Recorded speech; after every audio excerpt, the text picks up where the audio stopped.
চলুন ব্যালট ইঞ্জিনিয়ারিংয়ের পেছনের ঘটনাটা একটু খতিয়ে দেখি। শুরুতেই একটা সতর্কবার্তা, বিষয়টা যে কতটা অ্যালার্মিং তা হয়তো আমরা এখনও বুঝতেই পারছি না। তো ঘটনাটা শুরু হয় লক্ষ্মীপুরে, আর এখান থেকেই সবকিছুর শুরু। সেখানে এক জামাত কর্মীকে গ্রেফতার করা হয়, আর তার কাছ থেকে পাওয়া যায় একটা নকল সরকারি ব্যালট সিল। এই সিল দিয়েই কিন্তু ভোটাররা ব্যালটে তাদের পছন্দের প্রতীকে ছাপ দেন। তো এই নকল সিল দিয়ে তারা আসলে কি করতে চেয়েছিল? আসলে ব্যালট পেপার তো কোনো বিশেষ কাগজে ছাপা হয় না, তাই এটা নকল করাও বেশ সহজ। অভিযোগটা হলো তাদের প্ল্যান ছিল 3 ধাপের: নকল ব্যালেট বানানো, তাতে সিল মারা, এরপর বাক্সে ঢুকিয়ে দেওয়া। এটা কিন্তু কোনো বানানো কথা না, লক্ষ্মীপুরের ঘটনায় এর সবচেয়ে বড় প্রমাণ। প্রশ্ন হল, এই ভোট চুরির ছকটা কি শুধু লক্ষ্মীপুরেই ছিল, নাকি আরও বড় কিছু? অভিযোগ উঠছে এই পরিকল্পনা প্রায় দেশের প্রত্যেকটা আসনের জন্যই করা হয়েছিল।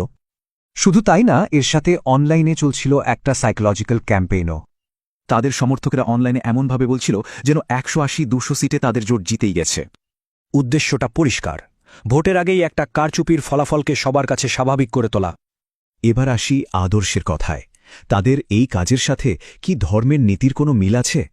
একদিকে সত্যিকারের ইসলাম, আর অন্যদিকে ধর্মের নামে গালাগালি আর ভোট ডাকাতির চেষ্টা। আমার ইসলাম তো আমাকে ধর্মের নামে 2 নাম্বারেই বা ভোট চুরি করতে শেখায়নি। সত্যিকারের ধর্ম তো আল্লাহর রহমতে প্রতিষ্ঠিত হয়, কোনো অসৎ উপায়ে নয়। শেষ প্রশ্নটা তাহলে এটাই, ধর্ম কি আসলেই চুরি দিয়ে প্রতিষ্ঠিত হতে পারে?